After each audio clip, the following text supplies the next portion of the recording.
TB के लक्षण। 2 हफ्ते से ज़्यादा लगातार खांसी, खांसी के साथ बलगम आ रहा हो, कभी कभार खून भी, भूख कम लगना, लगातार वजन कम होना, शाम या रात के वक्त बुखार आना, सर्दी में भी पसीना आना, सांस उखड़ना या सांस लेते हुए सीने में दर्द होना, इनमें से कोई भी लक्षण हो सकता है। और कई बार कोई लक्षण नहीं भी होता। ब्रांकास्टिक्स में सांस लेने में दिक्कत होती है, सांस लेते हुए सीटी जैसी आवाज़ आती है। कैंसर में मुंह से खून आना, वजन कम होना जैसी दिक्कतें हो सकती है, लेकिन आमतौर पर बुखार नहीं आता। टीबी में सांस की दिक्कत नहीं होती और बुखार आता है। शरीर के जिस हिस्से की टीबी है उसके मुताबिक टेस्ट होता है। फेफड़ों की टीबी के लिए बलगम जांच होती है, जो कि 100 से 200 रुपये में हो जाती है। सरकारी अस्पतालों और ब्लड सेंटर पर यह फ्री की जाती है।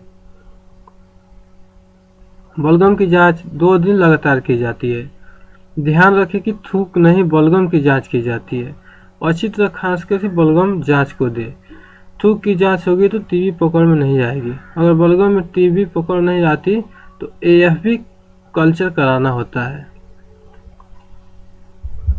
यह 2000 रुपये तक में हो जाती है, लेकिन इसकी रिपोर्ट 6 हफ्ते में आती है। ऐसे में अब जीन एक्सपर्ट जांच की जाती है, जिसकी रिपोर्ट 4 घंटे में आ जाती है। इस जांच में यह भी पता चल जाता है कि किस लेवल की टीबी है और दवा असर करेगी या नहीं। सरकार ने इस टेस्ट के लिए 2000 रुपये की लिमिट तय की हुई है। कई बार छाती का एक्सरे भी किया जाता है, जो 200 से 500 रुपये तक में हो जाता है। किडनी की टीबी के लिए यूरिन कल्चर टेस्ट होता है, यह भी 1500 रुपये में हो जाता है। यूट्रस की टीबी के लिए सर्वाइकल स्वैब लेकर जांच करते हैं। अगर गांठ आदि है तो वहां के फ्लूइड लेकर टेस्ट किया जाता है। कई बार सीटी स्कैन कराया जाता है, जिस पर 4000 रुपये तक खर्च आता है। टीबी का इलाज। टीबी का इलाज पूरी तरह मुमकिन है। सरकारी अस्पतालों और ब्लड सेंटरों में इसका फ्री इलाज होता है। सबसे जरूरी है कि इलाज पूरी तरह टीबी ठीक हो जाने तक चले। बीच में छोड़ देने से बैक्टीरिया में दवाओं के खिलाफ प्रतिरोधक क्षमता विकसित हो जाती है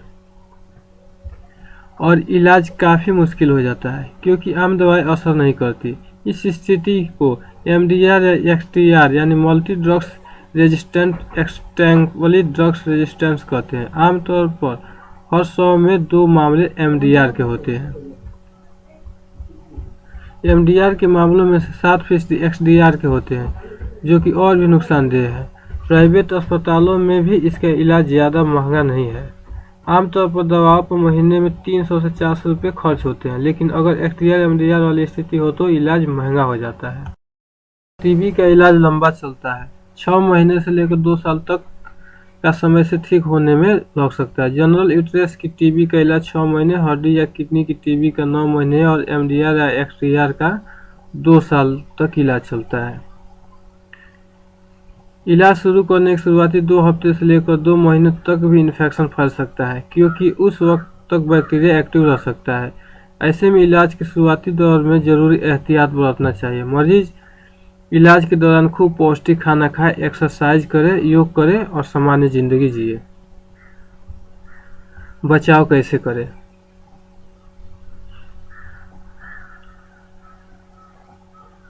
अपनी इम्यूनिटी को बढ़िया रखें। न्यूट्रिशन से भरपूर खासकर प्रोटीन डाइट, सोयाबीन, दालें, मछली, अंडा, पनीर आदि लेनी चाहिए।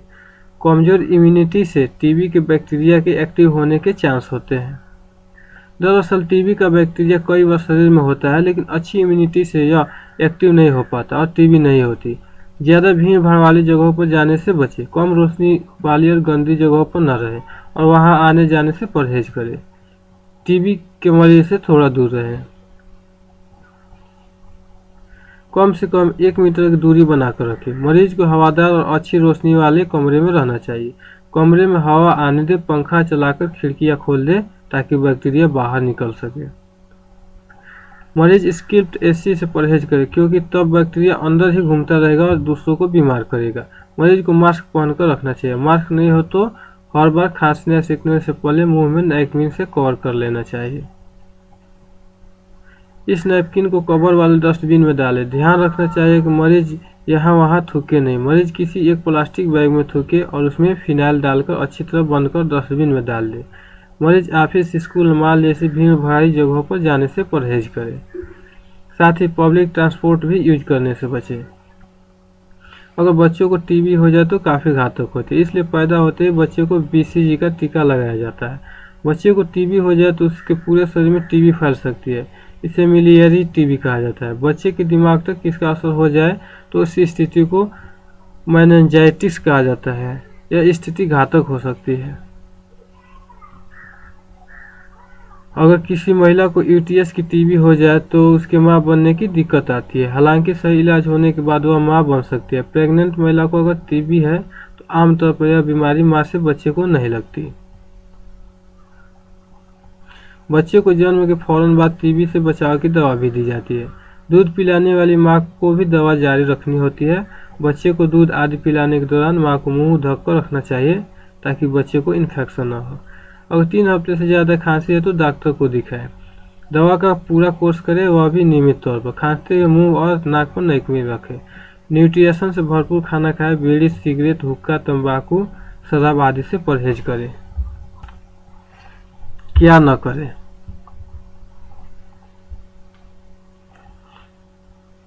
खुले में न थूके, सिर्फ एक्सरे पर भरोसा न करें। कल्चर टेस्ट कराएं।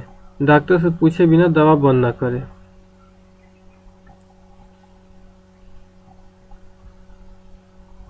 क्या है डॉट्स?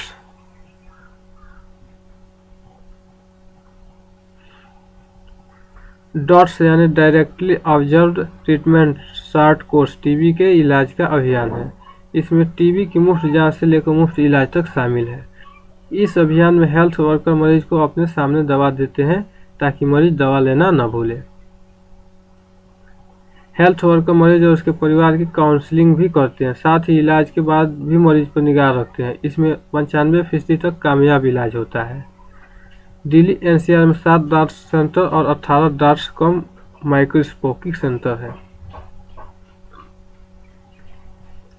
टीबी ठीक नहीं होती या लौट आती है। टीबी का इलाज पूरी तरह मुमकिन है। जो लोग ठीक नहीं होते उसकी वजह बीच में इलाज छोड़ना होता है। ऐसे लोगों में यह बीमारी लौट कर आती है। लोग यह भी मानते हैं कि अगर घुटने की टीबी है तो घुटना बदलने पर भी दोबारा टीबी हो जाती है। यह भी गलत है। घुटना बदलने पर घुटने में दोबारा टीबी के चांस ज्यादातर नहीं होते।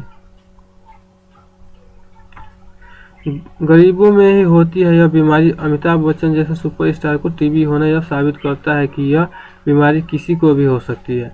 यह एक से दूसरे को लगती है, इसलिए किसी को और भी हो सकती है। गरीबों में होने की वजह है कि उनकी इम्यूनिटी कमज़ोर होती है। ऐसे में वे जल्दी बैक्टीरिया की चपेट में आ जाते हैं। प्रेग्नेंट महिलाओं को दवा नहीं खानी चाहिए। टीबी की इलाज का पूरा कोर्स जरूरी है। प्रेगनेंसी के दौरान भी मां की दवा जारी रखी जाती है।